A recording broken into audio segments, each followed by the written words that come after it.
오래 살아남는 키워드가 중요한 것 같아요. 한 소위 이를 남기는 이제 네이버 블로그가 있다고 쳐요. 지금 사람들이 많이 찾아보겠지만 한소희, 뭐 유준열, 해리, 소테어 키워드죠. 꼬리가 짧은, 근데 번쩍 있는 거죠. 가장 오래가는 키워드 중에 이제 제가 책을 좋아하기 때문에 세계 고전, 톨스토이나 도스토옙스키, 뭐 안나 까레니라, 제와벌이라든지 까라마조프가의 형제들이라는 이 키워드는 뭐 제가 10살을 더 먹든 20살을 더 먹든 영원한 키워드라는 거죠. 결국엔 이 책들에 대한 관심 자체는 영원히 유지될 거라고 저는 감히 추측을 합니다. 내가 책을 좋아한다면 그런 키워드를 써놓게 되면 그런 키워드는 굉장히 오랫동안 노출이 되더라. 이런 게 바로 롱테일 키워드이죠. 네, 안녕하세요, 벨라마스크입니다.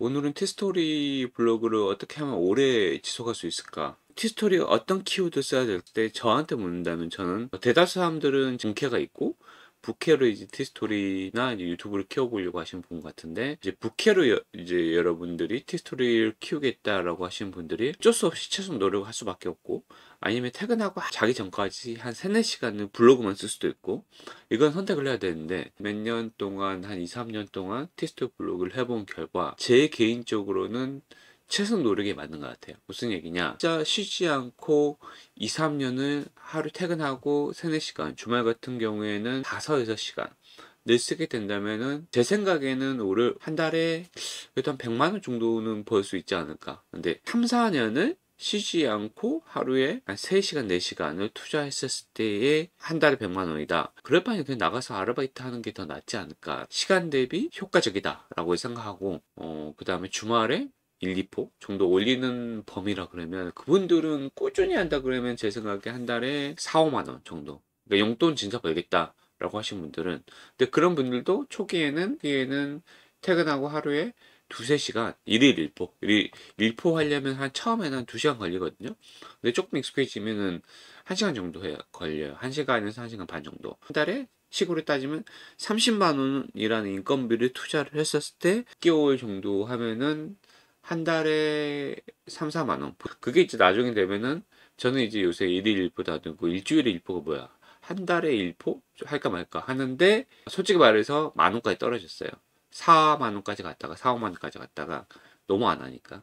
그래서 이제 다시 생각하고 있는 게, 그래도 한 달에 2, 3만 원 나오는 블로그 정도는 좀 유지하게 했으면 좋겠다라고 해서 일주일에 1포, 3포는 좀 꾸준히 올려보자라는 생각을 좀 바뀌었어요. 관리 영역이죠. 유지 보수는 계속 해줘야 된다라고 생각을 해요. 어쩔 수 없이 그 블로그도 사람이고, 어쩔 수 없이 새로운 경쟁자들이 유입이 되고, 당연히 구글 입장에서도 3, 4년 전의 포스팅보다는 같은 내용이더라도 최근에 업데이트된 포스팅을 노출시켜 줄 수밖에 없는 상황이겠죠.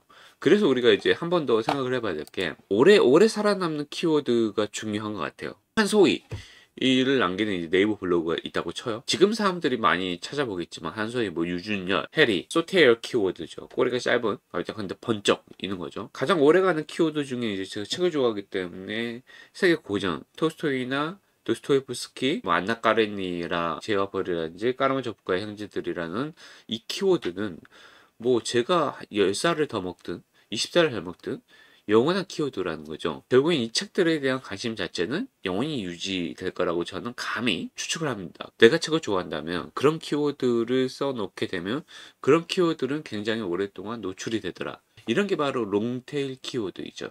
근데 되도록이면 롱테일 키워드로 하면 좋겠죠. 근데 이제 내가 이제 책을 좋아한다 그랬죠. 근데 다른 건 별로 안 좋아해. 패션을 좋아한다거나, 이번 눈물의 여왕의 김지훈의 그게 소테 키워드죠. 패션을 따라간다든지 이런 걸 못해요. 그렇게 하면 제가 롱테일 키워드를 찾을 수도 있는 것도 아니고, 김지훈 눈물의 여왕 같은 소테일 키워드를 재빠르게 찾을 수 있는 사람도 아니고, 패션에 관심이 없고, 그럼 나는 뭐 어떤 걸 쓸 수 있을까? 라는 생각을 했을 때, 아까 잠깐 보여드렸지만 주말에 제가 쇼핑을 갔다 왔어요. 근데 차를 끌고 갔죠. 운전한 지 한 1년, 2년 좀 돼가지고 주차를 잘 못해요. 그러면 저의 관심사는 뭘까요?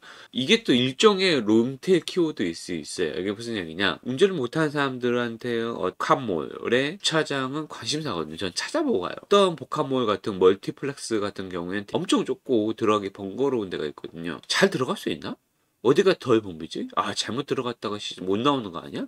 이런 걱정들이 있어요. 그러면 내용에 주차장에 대해서 안내해주고, 주차장 출구, 입구 양방향인지 일방향인지, 저는 양방향이 되게 싫어하거든요.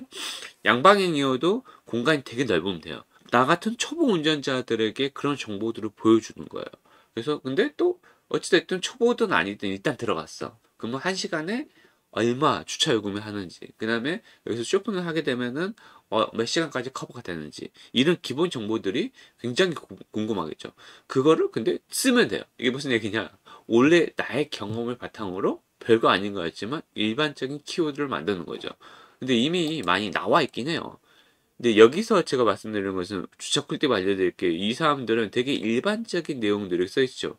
결제 시 차량 등록을 하면은 무료 주차 시간이 가능하고, 이런 거 누구나 다 알고 있는 내용이죠. 근데 나의 차별점은 뭐죠? 내가 운전한 지 얼마 안 됐다. 그 초보 운전자를 위한 포스팅을 여기다 쓰는 거죠. 주차장 크기, 주차장 위치, 크기, 형태, 뭐 이런 거 쓰는 거. 이게 용어는 좀 생각해 봐야겠죠.